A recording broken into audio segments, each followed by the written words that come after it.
The world exploded around us in a symphony of screaming metal and thunder. Inside our tank, christened Iron Maiden by our gunner, the 5 of us moved like dancers in a deadly ballet, each man knowing his part, each action flowing into the next without hesitation. Outside, Japanese artillery shells crashed down like the fist of an angry god, but inside this 30-ton steel box, we had become something more than 5 scared kids from different corners of America. We had become one mind, one purpose, one weapon. And on this hellish morning of May 15, 1945, on the blood-soaked island of Okinawa, that unity would mean the difference between going home or becoming another statistic in Pacific Theater's grinding meat grinder. My name is Staff Sergeant Tommy "Tank" Morrison, and I was the tank commander of Iron Maiden during the Battle of Okinawa, the largest and bloodiest campaign in the Pacific War. What I'm about to tell you happened during the most brutal fighting any of us had ever seen, where American steel met Japanese fanaticism in a contest that would help determine the fate of the world. Let me introduce you to my crew, because in a tank, you don't just fight alongside your buddies, you live or die by their reflexes, their courage, their ability to think as fast as a 17-pound armor-piercing shell screaming toward an enemy position. There was Bobby "Tech" Rodriguez, our driver, a wiry kid from San Antonio who could make our 30-ton beast dance like a bronco when he needed to. Tech had hands that seemed to know what the tank wanted before the tank knew it itself. In the driver's seat, hunched over his controls with sweat dripping off his nose, he was our lifeline, the man who got us into position and, God willing, got us back out again. Our gunner was Sergeant Mike "Deadeye" Sullivan from Boston, a former machinist who treated our 75mm M3L/40 gun like a precision instrument instead of a weapon of war. Mike had this way of talking to the gun while he worked, quiet, gentle words like he was coaxing a shy horse. "Come on, sweetheart," he'd whisper while adjusting the traverse. "Let's show these sons of what American steel can do." Jimmy Cricket Washington, our loader, was barely 19 years old and hailed from rural Georgia. Cricket got his nickname because he never stopped moving, always bouncing on his feet, always ready for the next shell, always talking a mile a minute when we weren't in combat. But when the shooting started, Cricket became a loading machine, feeding our hungry gun with mechanical precision that would make Detroit proud. Our assistant driver and bow gunner was Eddie "Brooklyn" Kowalski, a tough-as-nails Polish-American who'd grown up in the shadow of the Brooklyn Navy Yard. Brooklyn handled our .30 caliber bow machine gun and served as tech's eyes and ears when we were buttoned up tight. He had this amazing ability to spot enemy positions through the tiniest vision ports, calling out targets in his thick New York accent. "Tommy, we got movement at 2 o'clock, maybe 200 yards, looks like a Type 97 trying to play hide and seek behind that ridge." And then there was me, tank commander, the guy who had to make the split-second decisions that kept us all breathing. I was 23 years old, from a small farm town in Iowa, and before the war, the biggest decision I'd ever made was whether to plant corn or soybeans in the back 40. Now I was responsible for a multi-million-dollar piece of equipment and 4 of the finest young men America had to offer. The Sherman M4A3E8, what we called the Easy 8, was our home, our fortress, and our weapon all rolled into one. She weighed 38 tons when fully loaded, could hit 30 miles per hour on a good road, and mounted a gun that could punch through most anything the Japanese could throw at us. But more than that, she was designed by American engineers who understood that tanks don't fight alone, they fight as part of a team, supporting infantry, coordinating with artillery, working together to achieve objectives that no single weapon system could accomplish on its own. Our tank's armor was 3 inches thick on the front, sloped at angles that would deflect most enemy rounds. The tracks were 23 inches wide, giving us the ground pressure we needed to navigate Okinawa's muddy, shell-torn landscape. Inside, we had radio equipment that kept us in constant contact with our platoon, our company, and the infantry units we supported.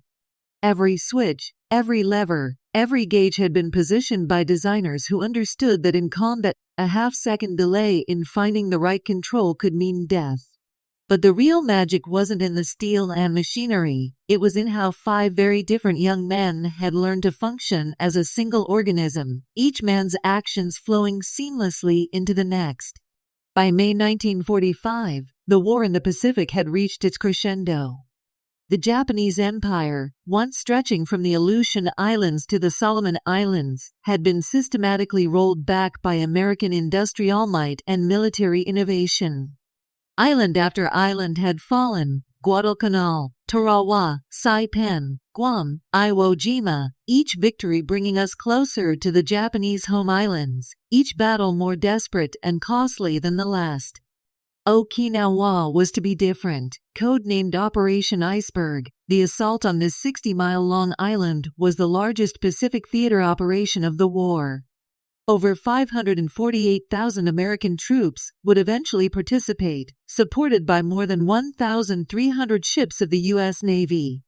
The Japanese had turned Okinawa into a fortress, with over 120,000 troops dug into prepared positions, supported by thousands of artillery pieces, mortars, and anti-tank guns. Our tank battalion, the 713th Tank Battalion, had landed on April 1st with the initial invasion force. The first few days had been surprisingly quiet, so quiet that some of the guys started calling it Love Day instead of L Day, but Lieutenant General Mitsuru Ushijima, the Japanese commander, was no fool. He had withdrawn his forces from the beaches, allowing us to come ashore, then prepared to bleed us white in the rocky, cave-riddled terrain of southern Okinawa. The Japanese strategy was simple and terrifying. McKeevery Yard cost American blood. They had created a defense system called the Shuri Line, centered around the ancient castle of Shuri, with interconnected caves, tunnels, and fortified positions that could survive direct hits from naval gunfire and still pour deadly fire into our advancing troops. They had anti-tank guns positioned to create interlocking fields of fire, forcing our Shermans to advance into carefully prepared kill zones. But they hadn't counted on the teamwork and determination of American tank crews who had trained together, fought together, and learned to trust each other with their lives. On the morning of May 15, 1945, Iron Maiden was part of a coordinated assault on a ridge system that intelligence had designated Hill 178. The ridge was honeycombed with Japanese positions, including Type 147mm anti-tank guns and Type 470mm battalion guns that could knock out a Sherman at ranges up to 1,000 yards. Our job was to provide close fire support for elements of the 96th Infantry Division as they attempted to take the ridge. The plan was simple in concept, hellishly difficult in execution. Our tank company would advance in a line, engaging known enemy positions with high explosive shells while the infantry moved forward under our covering fire. Once the foot soldiers reached the base of the ridge, we would shift our fire to suspected enemy positions on the reverse slope, preventing reinforcements from reaching the defenders. But no plan survives contact with the enemy, and the Japanese had spent months preparing surprises for American armor. Iron Maiden, this is Bulldog 6, came the voice of our company commander over the radio. Move to phase line Alpha and commence fire mission. Targets are marked on your map overlay. How copy? I keyed the intercom that connected me to my crew. All right, boys, this is it. Tech, take us forward nice and easy. Watch for soft ground and anti-tank ditches. Brooklyn, keep those eyes open for anything that doesn't look right. Mike, start getting a feel for the range to that ridge line. Cricket, make sure we've got plenty of heat loaded and ready.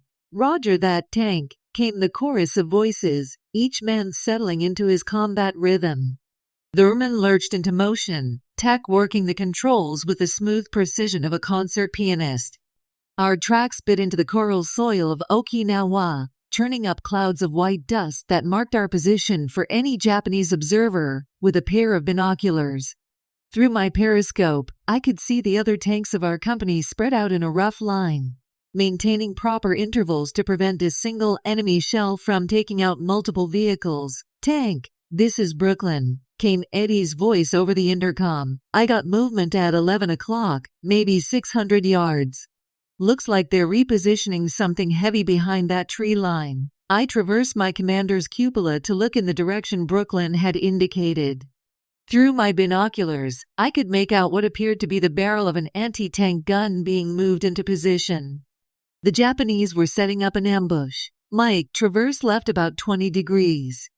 You see that grove of trees at 2 or 11 o'clock? Got it, Tank. There's an anti-tank gun setting up in there.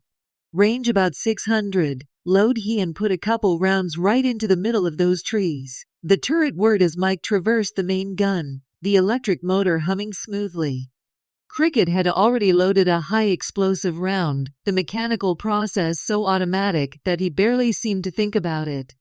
Grab shell from ready rack, insert into breech, slam the breech closed, tap Mike on the shoulder to indicate the gun was ready. "On the way," Mike called out, and the ruin bucked as the 75mm gun belched fire and smoke.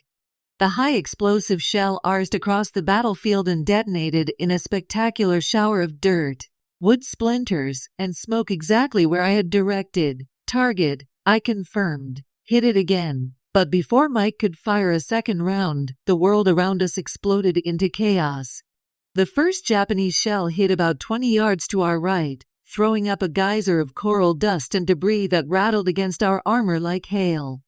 Then another, closer this time, the concussion wave rocking Iron Maiden on her suspension. "We're taking fire," Brooklyn shouted over the intercom. "Multiple positions. Looks like they've got us bracketed." The Japanese had waited until our entire company was committed to advance before springing their trap.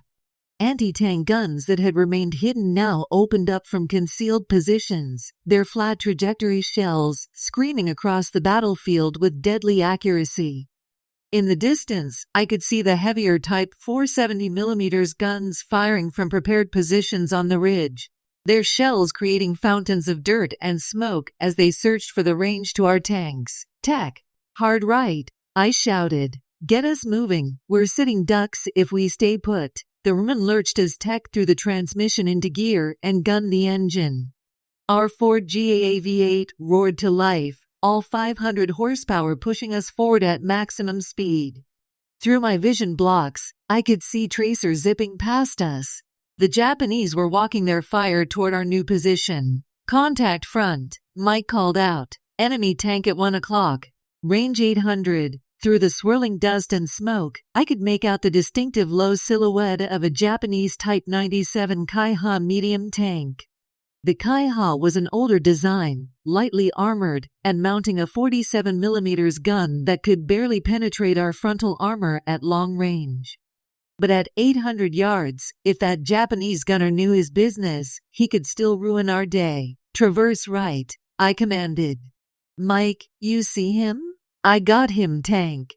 "Cricket, gimme an AP round." Cricket moved like lightning, extracting an armor-piercing shell from our ready rack and slamming it into the breech. The 75mm gun swung toward the Japanese tank, Mike working the hand controls with the precision of a surgeon. But the Japanese crew was good too. Even as we traversed toward them, I could see their gun tubes swinging in our direction. This was going to be a quick draw contest, winner take all. "Steady, boys," I said over the intercom, trying to keep my voice calm, even though my heart was hammering like a trip hammer. "Mike, take your time and make this shot count." The Japanese fired first. Their shells streaked across the battlefield and struck our right front slope armor with a tremendous crash that rang through the crew compartment like a giant bell. But American armor angling worked exactly as designed. The round glanced off harmlessly, leaving nothing but a bright scar on our steel hide. "Didn't penetrate," Brooklyn whooped. "Bounced clean off." Mike had used those precious extra seconds to refine his aim. On the way, the round bucked as our 75mm gun fired, sending an armor-piercing shell screaming toward the Japanese tank at over 2,000 feet per second. Our round struck the Kaiha dead center in the turret. The Japanese tank seemed to hiccup, then exploded in a pillar of flame and smoke that climbed 50 feet into the air.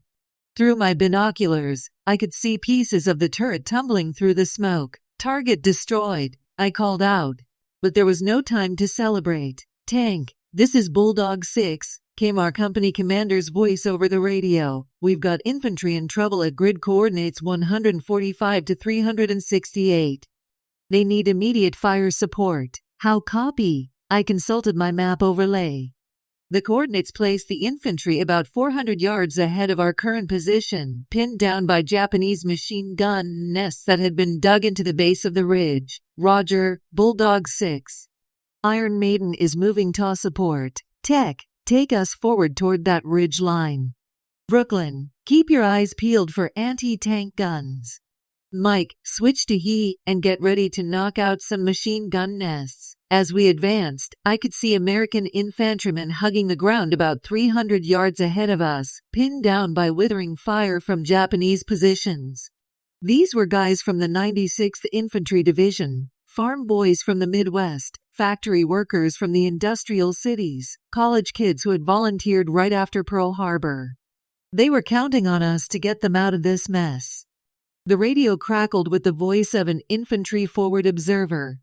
Any tank unit, this is Ground Pounder 2-6. We are taking heavy fire from prepared positions at the base of Hill 178. Request immediate fire support. We have wounded men who need to be evacuated. I keyed my radio. Ground Pounder 2-6, this is Iron Maiden. We are moving to your position. Can you mark targets for us? Roger, Iron Maiden. The main machine gun nest is about 50 yards directly ahead of my position. It's dug into the base of a large coral outcropping. There's also a mortar position about 100 yards to the right of the machine gun. Through my periscope, I could see muzzle flashes from the Japanese positions. The enemy had chosen their spots well. The machine gun nest was positioned to sweep the entire approach to the ridge with grazing fire, while the mortar could drop rounds anywhere American troops tried to take cover. Mike, you see that coral outcropping about 400 yards dead ahead? I see it, Tank. Put a couple He rounds right into that position. Cricket, make sure we've got plenty of high explosive ready. On the way, the Rumen bucked as Mike sent our first high explosive shell toward the Japanese machine gun nest. The round detonated against the coral with a tremendous explosion, sending up a cloud of white dust and debris. Hit it again, I commanded. Mike worked the elevation controls, adjusting for the slight change in range as tech continued to move us forward. Our second He round struck even closer to the machine gun position, and through my binoculars, I could see Japanese soldiers scrambling for cover.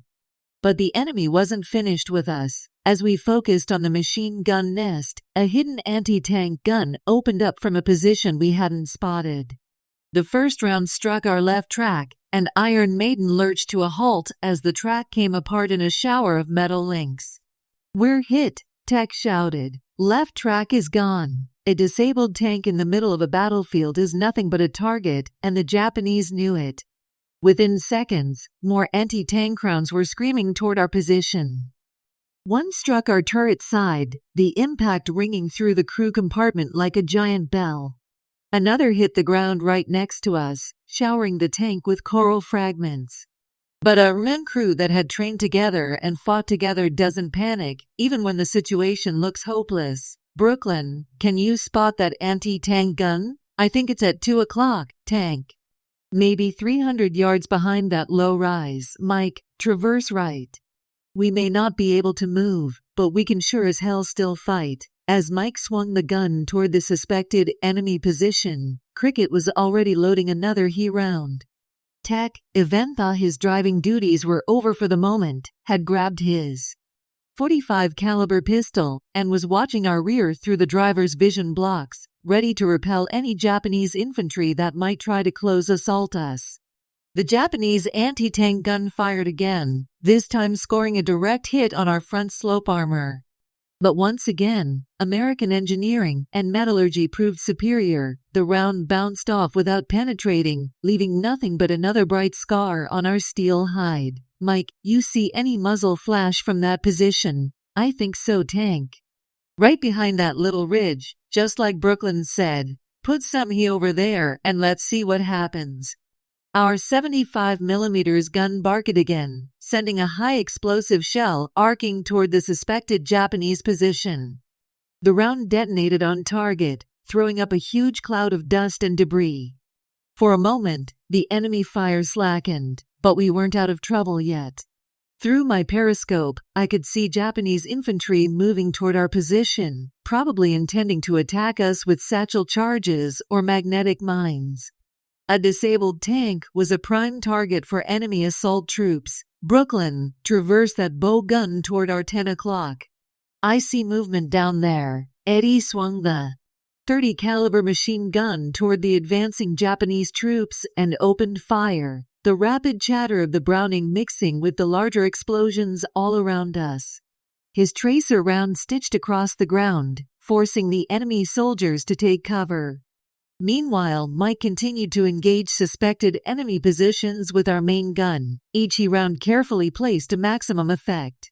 Cricket worked like a machine, keeping our gun fed with ammunition, while Tech maintained radio contact with our company commander, trying to coordinate a rescue. For 20 minutes, we held our position, trading shots with hidden Japanese guns while American infantry worked their way around the enemy flanks. It was like being in the middle of a thunderstorm, with shells exploding all around us and the constant rattle of machine gun fire echoing off our armor. Then, suddenly, the firing began to slacken. Through my periscope, I could see American infantrymen advancing past our position, their bayonets fixed, moving toward the ridge in quick rushes. Our supporting fire had allowed them to close with the Japanese positions. Iron Maiden, this is Ground Pounder 2-6, came the voice of the infantry forward observer. Thanks for the fire support. We're moving forward now. Can you continue to provide covering fire on the ridge line? Roger, Ground Pounder. We may not be able to move, but we can still shoot. For the next hour, even with our broken track, Iron Maiden continued to provide fire support for the advancing infantry. Mike put round after round into suspected Japanese positions on Hill 178, while Brooklyn's machine gun discouraged any enemy troops who tried to counterattack. Cricket kept the ammunition flowing, and Tech coordinated with our recovery vehicle to plan our evacuation. By the end of the day, American forces had taken Hill 178, eliminating a key Japanese strongpoint that had been holding up our advance for weeks. The ridge that morning had bristled with anti-tank guns, machine gun nests, and mortar positions. By evening, it was in American hands, with over 200 Japanese soldiers killed in the assault and numerous weapons destroyed.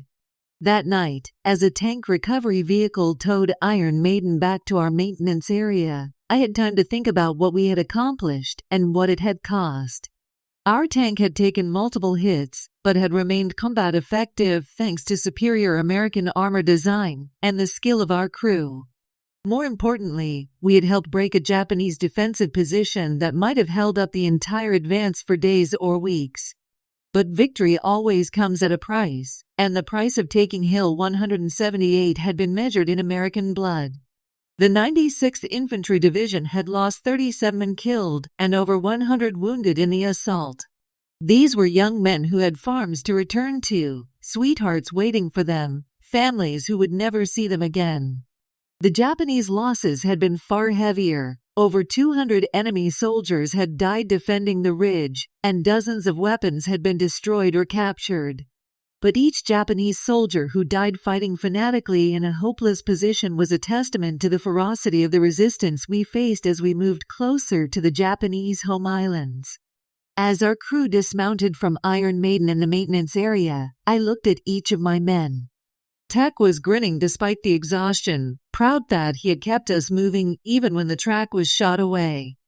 Mike was already discussing improvements to the gun sight with the maintenance crew, always looking for ways to be more effective.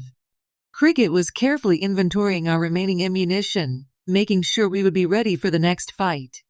Brooklyn was cleaning his machine gun, methodically going through the maintenance routine that might save our lives tomorrow. These 4 young men had performed magnificently under fire, each one doing his job with the precision and dedication that had made American armor so effective in World War II. But more than that, they had demonstrated the teamwork and mutual trust that turned 5 individuals into a single, deadly fighting machine. "Hey Tank," Cricket said as he finished his ammunition count. "You think we'll get Iron Maiden fixed up for tomorrow?" "I don't know, Cricket. But if we do, I can't think of 4 guys I'd rather be locked inside a steel box with when the shooting starts." Mike looked up from the gun sight he was cleaning. "You know what I think, Tank? I think that Japanese gunner who bounced those rounds off our armor learned something today about American steel and American crews." "What's that, Mike?" "I think he learned that it takes more than a good shot to stop a Sherman when it's crewed by Americans who trust each other." Brooklyn nodded as he reassembled his machine gun right. "Tomorrow we'll be back out there, and any Japanese soldier who wants to take on Iron Maiden and her crew is going to get a lesson in how Americans fight." Tex stretched and yawned. "Well, boys, I don't know about you, but I'm ready for some chow and some sleep. Tomorrow's going to be another long day." As we walked toward the mess tent, I reflected on what we had accomplished. In the space of a few hours, 5 young Americans had operated one of the most complex weapon systems of World War II under combat conditions, coordinating our actions with infantry and artillery, adapting to changing tactical situations, and maintaining our effectiveness even when our tank was damaged and immobilized. But more than that, we had proven that American industrial might, combined with proper training and unbreakable teamwork, could overcome any challenge the enemy could present. The Ramin tank, for all its limitations, became in the hands of a well-trained crew a decisive weapon that could break enemy defensive positions and support infantry advances that would have been impossible without armor support. The Battle of Okinawa raged for 82 days, from April 1 to June 21, 1945. It was the largest Pacific theater operation of World War II, involving over 548,000 American troops supported by the most powerful naval force ever assembled. The Japanese defense was fanatic and skillful, taking advantage of Okinawa's rugged terrain to create defensive positions that could withstand tremendous punishment. American tank units like ours played a crucial role in breaking through Japanese defensive lines that might otherwise have held up the infantry for weeks. The Rin, despite its limitations compared to German tanks like the Tiger or Panther, proved ideally suited to Pacific theater operations. Its reliability, ease of maintenance, and ability to provide close infantry support made it an invaluable weapon in the island-hopping campaign. Over 750 American tanks participated in the Okinawa operation, including medium tanks like Iron Maiden and lighter Stuart tanks used for reconnaissance and infantry support. These tanks provided the mobile firepower that allowed American forces to crack the Japanese defensive system and maintain momentum in the advance. The Japanese, for their part, had prepared an elaborate defense system based on their experience in previous battles. They had learned that trying to stop American amphibious assaults at the beaches was futile. American naval gunfire and air support made beach defenses untenable. Instead, they concentrated on making the Americans pay dearly for every yard of ground. The Japanese 32nd Army, commanded by Lieutenant General Mitsuru Ushijima, included over 120,000 troops organized into well-prepared defensive positions. They had created elaborate tunnel systems, interconnected bunkers, and concealed weapons positions designed to survive American bombing and shelling. Their strategy was to inflict such heavy casualties on American forces that the United States would be forced to negotiate a favorable peace rather than invade the Japanese home islands. But they had not counted on the determination and effectiveness of American combined arms tactics. Tank-infantry cooperation, coordinated with artillery and air support, proved capable of reducing even the most formidable Japanese positions. Time after time, American armor provided the mobile firepower and protection that allowed infantry to close with and destroy enemy positions. The cost of victory was enormous on both sides. American casualties totaled over 82,000, including more than 12,300 killed in action. The Japanese lost even more heavily, with over 120,000 military casualties and tens of thousands of civilian deaths. Entire Japanese units fought to the last man rather than surrender, reflecting the fanatical resistance that American forces could expect if they invaded the Japanese home islands. But the victory was decisive. With Okinawa in American hands, Japan's defensive perimeter had been breached, and American forces were positioned to launch Operation Downfall, the planned invasion of Japan itself. The Japanese government, faced with the prospect of fighting on their own soil against the most powerful military force in history, began to consider alternatives to continued resistance. Looking back on the Battle of Okinawa from the perspective of decades later, I am struck by how much that campaign revealed about the character of the American fighting man and the effectiveness of American military technology and tactics. The Ruin tank, despite its reputation as inferior to German armor, proved to be exactly the right weapon for the Pacific theater. It was reliable, maintainable, and well-suited to the close infantry support missions that characterized Pacific combat. More importantly, it was designed with crew survivability in mind, features like the escape hatch in the hull floor and the wet ammunition storage that reduced the risk of catastrophic fires. But technology alone never wins wars. It was the young Americans who operated that technology, farm boys like Tech, factory workers like Mike, city kids like Brooklyn, and small-town boys like Cricket and me, who made the difference. We had been trained not just to operate our equipment, but to work together as a team, to trust each other with our lives, and to maintain our effectiveness under the most stressful conditions imaginable. The crew of Iron Maiden was not unique. All across the Pacific, in tanks and ships and airplanes, young Americans were demonstrating the same qualities of teamwork, determination, and technical competence. They had been shaped by a society that valued individual initiative while understanding the importance of collective effort. They had been trained by military institutions that emphasized not just technical proficiency, but also the leadership and teamwork skills necessary to function effectively in combat. Most importantly, they were fighting for something they believed in. Unlike the Japanese soldiers who fought from a sense of duty to their emperor, or the German troops who fought from discipline and fear, American servicemen fought because they understood that their cause was just and their sacrifice was meaningful. They knew that they were fighting to defend democratic values and human freedom, and that knowledge sustained them through the most terrible ordeals. The tank crew, perhaps more than any other military unit, demonstrated the importance of teamwork in modern warfare. Inside the cramped confines of a Ruin tank, 5 men had to function as a single organism, each man's actions coordinated with the others, each decision affecting the survival of the entire crew. There was no room for prima donnas or individualists, only for professionals who understood that their effectiveness depended on their ability to work together.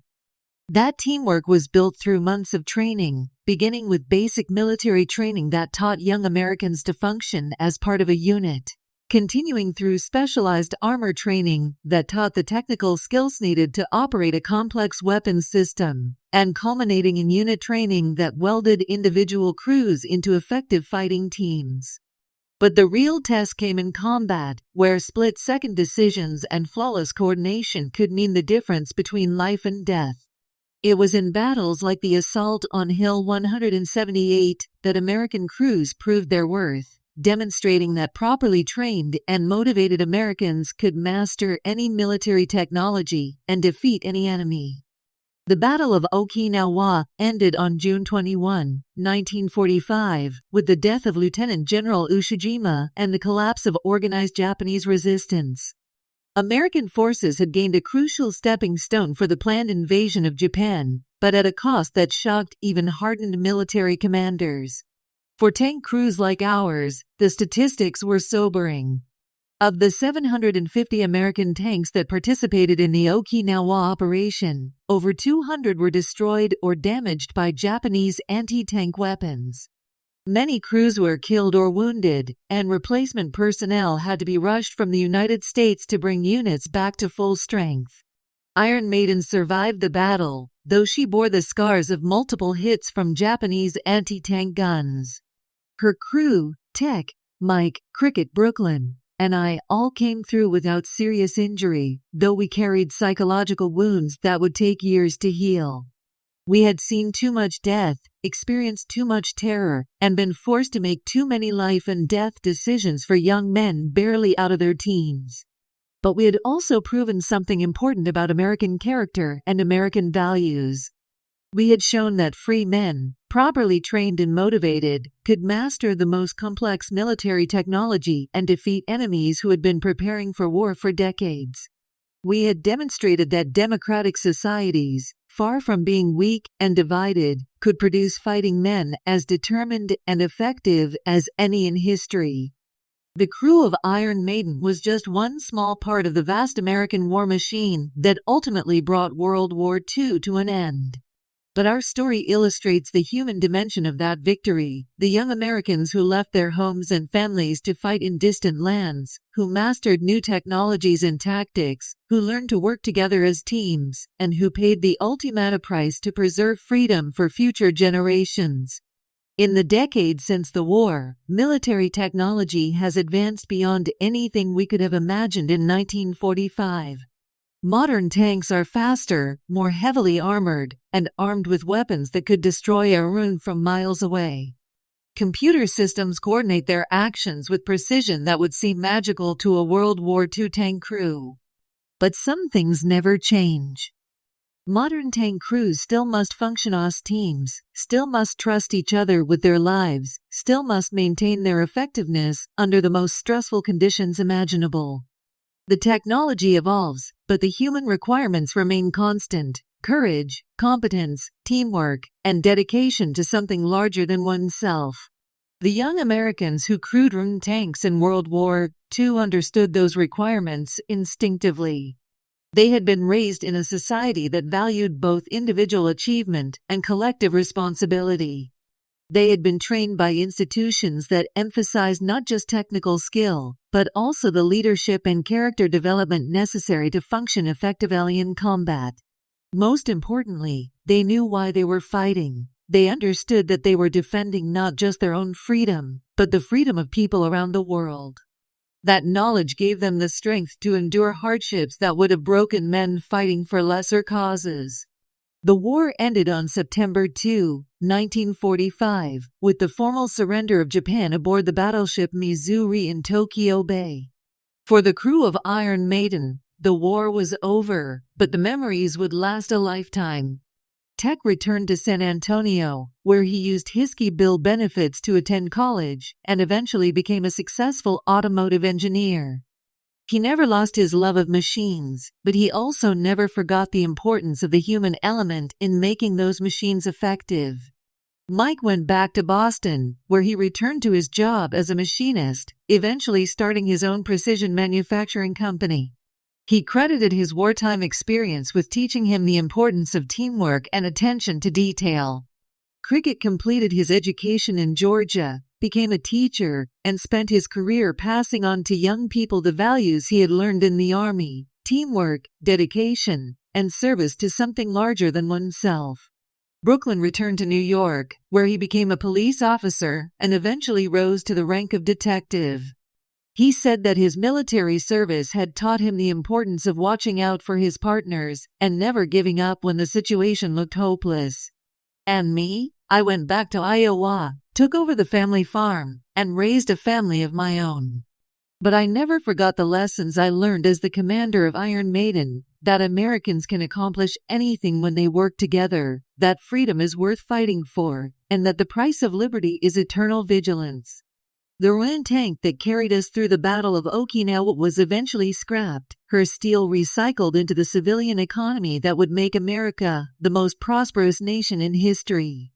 But the spirit that animated her crew, the spirit of teamwork, dedication, and service, lives on in the young Americans who continue to defend freedom around the world.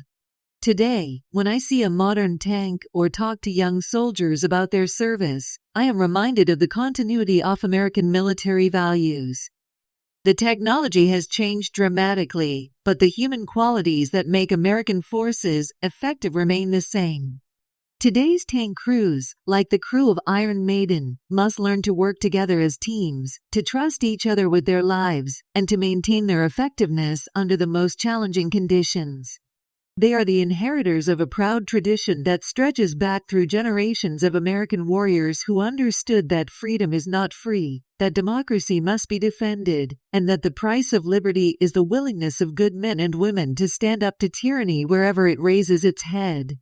The Battle of Okinawa was the bloodiest Pacific theater operation of World War II, but it was also a decisive demonstration of American military effectiveness. The combination of superior technology, innovative tactics, and superbly trained personnel proved capable of overcoming any obstacle the enemy could present. Tank crews like ours were just one small part of that larger effort, but we played a crucial role in breaking through Japanese defensive positions and maintaining the momentum of the American advance. The Japanese forces we faced were among the most fanatical and skillful enemies in military history. They had prepared elaborate defensive positions, they fought with suicidal determination, and they inflicted heavy casualties on American forces. But they could not overcome the combination of American industrial might, military innovation, and the indomitable spirit of young Americans who understood what they were fighting for. In the end, that is what made the difference, not just superior equipment or better tactics, but the character of the American fighting man.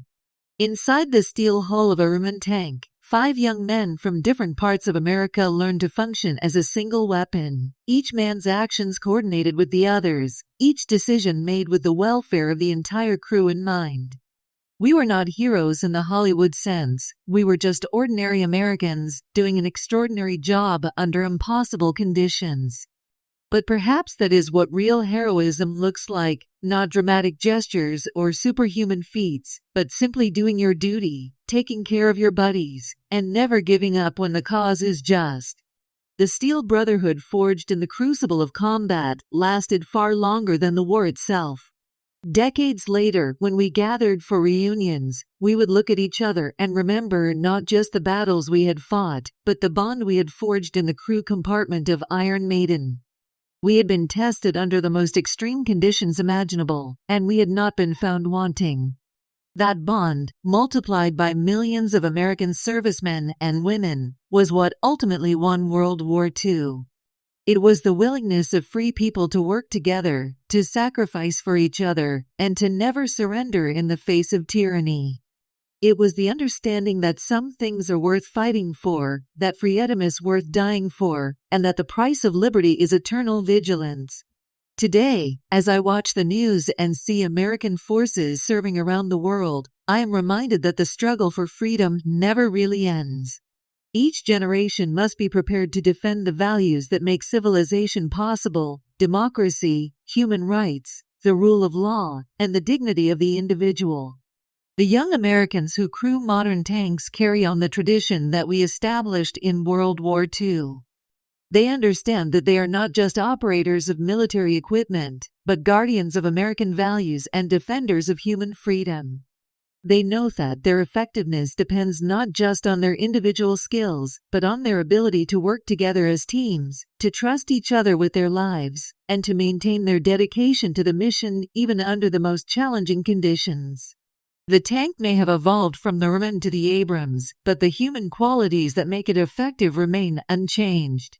Courage, competence, teamwork, and dedication to something larger than oneself, these are the timeless virtues that have made American forces the most effective in history. Inside that steel box we called Iron Maiden, 5 young Americans discovered something about themselves and about their country. We learned that ordinary people can do extraordinary things when they work together, that Americans will rise to meet any challenge when the cause is just, and that freedom is not just worth fighting for, it is worth dying for. We thought it was just a tank, until we realized it had become something more, a forge where American steel and American spirit came together to create something greater than the sum of its parts. In the end, that may be the most important lesson of all, that America's greatest weapon has never been its technology, but its people, and the unbreakable bonds they form when they stand together in defense of freedom. The thunder of our guns has long since faded, the smoke of battle has cleared, and the young men who fought at Okinawa have grown old or passed on. But the spirit they embodied, the steel brotherhood of Americans united in common cause, lives on in each new generation that takes up the burden of defending liberty.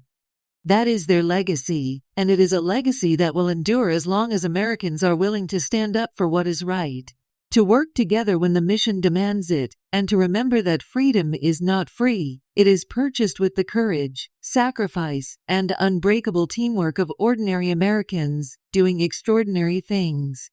Inside the steel hull of Iron Maiden, we learned that we were more than just 5 individuals, we were Americans, and together, there was nothing we could not overcome.